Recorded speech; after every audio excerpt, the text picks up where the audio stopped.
മുഖ്യമന്ത്രിയുടെ മകൾ വീണയ്ക്കെതിരെ വളരെ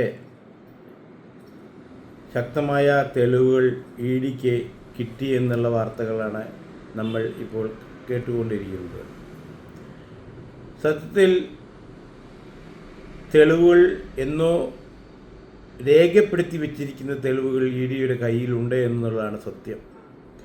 പക്ഷേ അതിനെ സ്ഥിരീകരിക്കുന്ന രീതിയിൽ മൊഴി പറഞ്ഞിട്ടുണ്ടായിരുന്നില്ല. ഇപ്പോൾ അത് അവർക്ക് കിട്ടിക്കൊണ്ടിരിക്കുന്നു എന്നാണ് മനസ്സിലാക്കാൻ സാധിക്കുന്നത്. കാരണം ഈ പൈസ കൊടുത്ത എക്സാലോജിക് കമ്പനിയുടെ ഓണർ ശശിധരൻ കർത്ത തന്നെ ഇഡിയുടെ മുന്നിൽ തുറന്നു പറഞ്ഞിരിക്കുകയാണ്.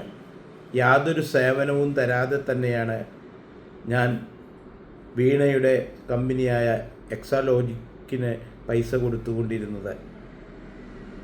അപ്പോൾ യാതൊരു സേവനവും നൽകാതെ പൈസ കൊടുത്തുകൊണ്ടിരിക്കുന്നു.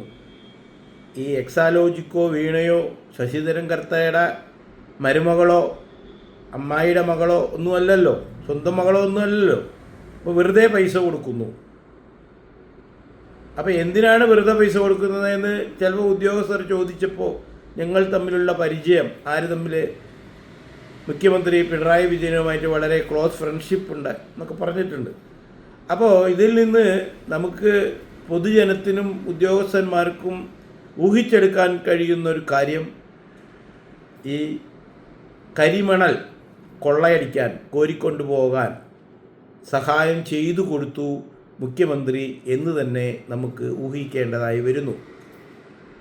എന്തായാലും കേരളം ഭരിച്ച കുറേ കാലമായിട്ട് മാറി മാറി ഭരിച്ച ഇവർ രണ്ടുപേരും ഈ പറയുന്ന കർത്തയുടെ കമ്പനിക്ക് കേരളത്തിൻ്റെ അല്ലെങ്കിൽ ഇന്ത്യയുടെ ഒരു നിധിയായ തൂറിയം, യുറേനിയം ഒക്കെ നിറഞ്ഞിരിക്കുന്ന പലതരം മിനറൽസ് അടങ്ങിയിരിക്കുന്ന ഈ കരിമണൽ കോരിക്കൊണ്ടുപോകാൻ അനുമതി, കൈക്കൂലി വാങ്ങിയിട്ട് അനുമതി കൊടുക്കുന്ന ആ കൈക്കൂലിയായിട്ട് ഈ ഒരു സേവനവും നൽകാതെ കർത്ത കൊടുത്തിരിക്കുന്ന ഈ പൈസയെ നമുക്ക് കാണാൻ സാധിക്കുകയുള്ളൂ.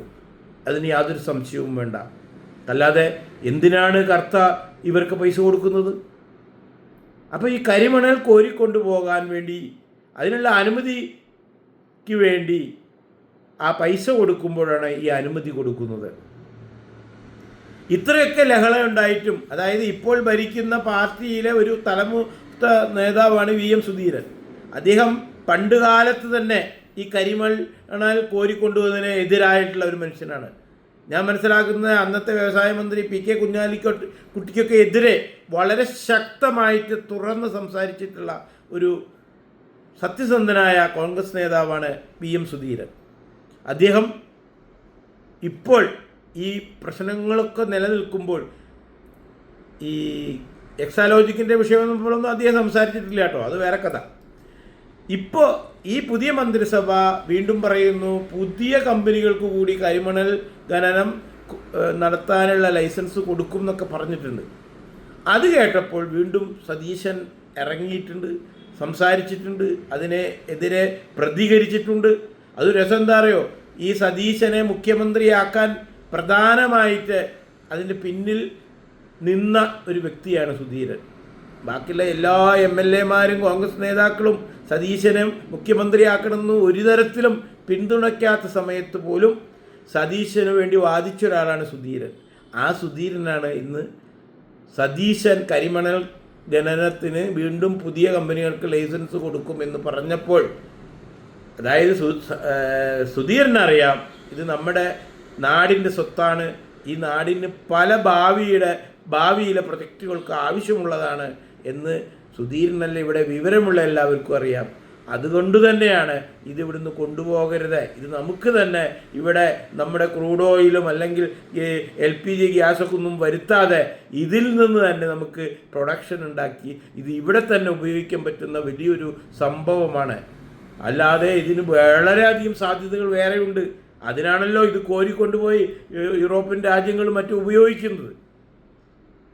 ആ കോടിക്കണക്കിന് പൈസ കിട്ടിയിട്ട് അതിലൊരു ചെറിയ നക്കാപ്പിച്ച ഈ രാഷ്ട്രീയക്കാരുടെ പോക്കറ്റിലിട്ടുകൊണ്ട് ഇങ്ങനെ ചെയ്യാത്ത സേവനങ്ങൾ ങ്ങളുടെ പേര് പറഞ്ഞ് പൈസ വാങ്ങി അതിന് കള്ള രേഖകളുണ്ടാക്കി അതിന് വേറെ കുറ്റം കൂടി ചുമത്തിക്കൊണ്ടായിരിക്കണം ഈ അന്വേഷണ ഉദ്യോഗസ്ഥർ മുന്നോട്ട് വരേണ്ടത്. കാരണം രാജ്യത്തെ ചതിക്കുകയാണ്, രാജ്യത്തെ എന്താ പറയില്ലേ, കച്ചവടം ചെയ്തിട്ട് പോക്കറ്റ് നിറയ്ക്കുന്ന ഈ പരിപാടി അവസാനിപ്പിക്കുക തന്നെ വേണം. എന്തായാലും ശശിധരൻ കർത്തായുടെ ഈ തുറന്നു പറച്ചിൽ എന്തായാലും പിണറായി വിജയനും മകൾക്കും അത്ര നിസ്സാരമായി ഊരിപ്പോകാൻ പറ്റുമെന്ന് വിശ്വസിക്കുന്നില്ല.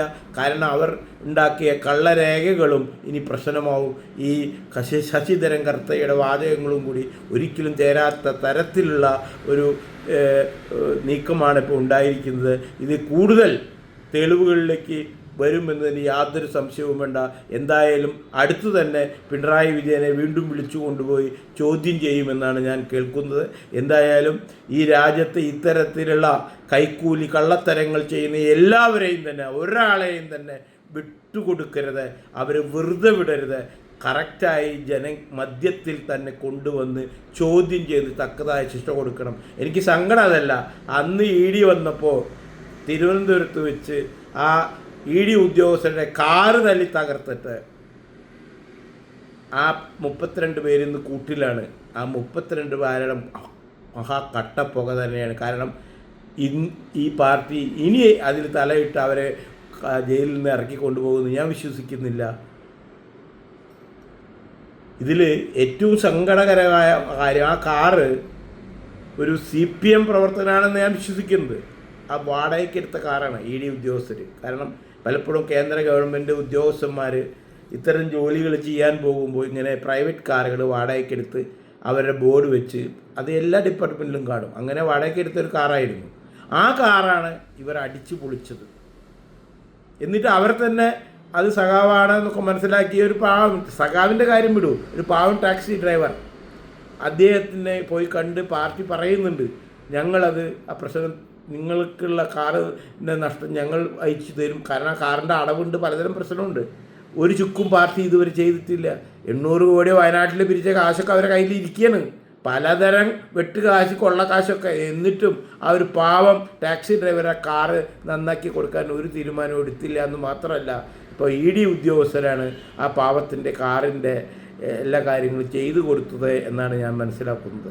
എന്തൊക്കെ തന്നെയായാലും ഇവിടെ കൈക്കൂലി കൊള്ള ഇത്തരം തോന്നിയവാസങ്ങൾ ചെയ്യുന്ന ഏത് ഉദ്യോഗസ്ഥനായാലും ഏത് രാഷ്ട്രീയക്കാരനായാലും അവനെയൊന്നും വെറുതെ വിടരുത്.